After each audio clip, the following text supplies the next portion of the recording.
There's nothing hidden about this. The problem is most Americans have never read it, have never seen it, and will not hear it, because if it's not on the news, if it's not on CNN or Fox News or NBC or the others, you don't know about it. But they've told us repeatedly what they intend to do. A guy named Abdurrahman al-Moody, who is the former head of the American Muslim Council, he was considered to be a goodwill ambassador by several of our administrations. He was sent to other countries to represent America. He has his photograph made with presidents of the United States, was considered to be the leading member of the Islamic community in America. This is what he said: whether it takes 10 years or 100 years, America will become a Muslim country. This is a man that was revered by our administrations. Whether it takes 10 years or 100 years, America will become a Muslim country.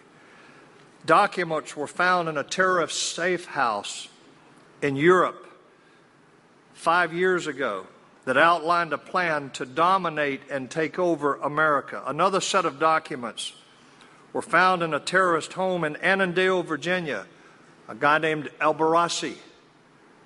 They discovered that he was out videoing the George Washington Bridge, and they stopped him, and they went back and searched his home and found a false basement in his home. He was a member of the Council of American Islamic Relations. And when they went into his home and went into this false basement, they discovered these documents, and these documents laid out a 5-phased plan for the Muslim Brotherhood to take over America. And ladies and gentlemen, when you read that, they are in the latter stages of phase 3 of that right now. You think it can't happen in America? It can happen in America. And it is happening in America.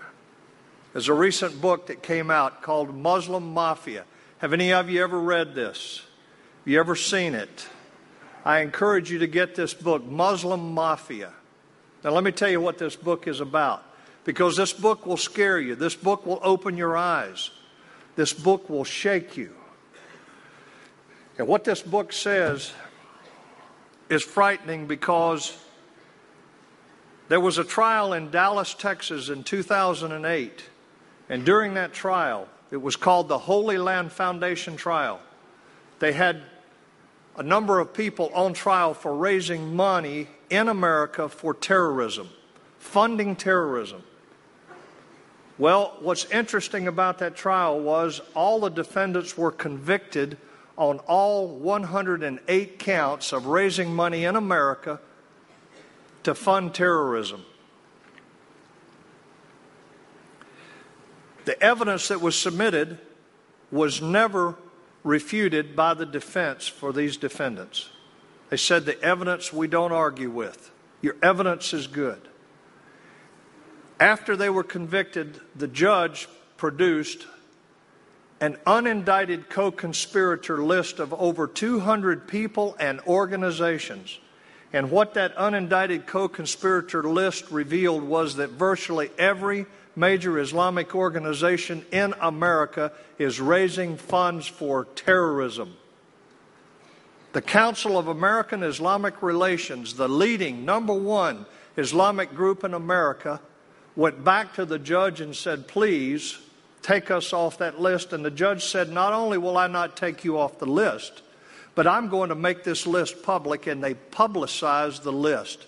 You can find it on the internet today, of over 200 unindicted co-conspirators, meaning that they had the evidence to convict them, but they didn't have the resources or the time to convict these people.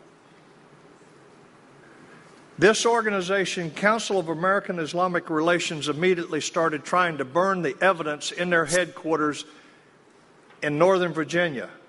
And they turned to a summer intern, a young man by the name of Gabbets, and they turned to him and gave him the documents to go and burn these documents.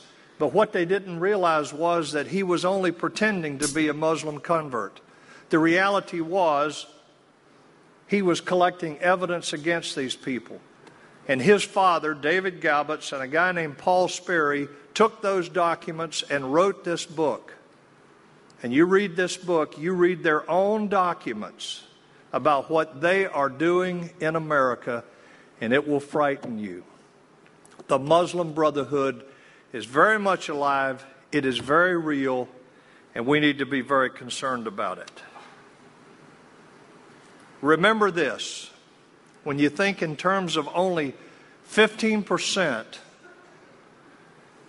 of the Muslims in the world being jihadists, to include inside America, in 1917, only 3% of Russia was actually communist. In 1924, only 3% of Germany was actually Nazi.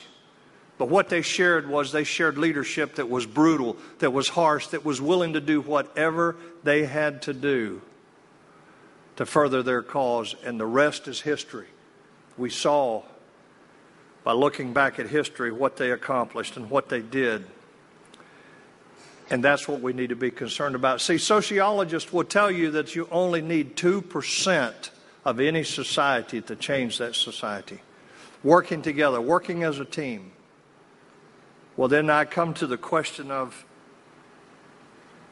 so where's the church in all of this? Let me tell you something. There are 65 million people in this country that consider themselves to be born-again believers. You know how many of them were registered to vote? Less than half. And of those that are registered to vote, you know how many actually voted? Less than half. Where's the church today? And what's the church doing inside this country? And I would say the church has been asleep at the switch. And it is up to us, the believers, to rise up and to become a force to be reckoned with.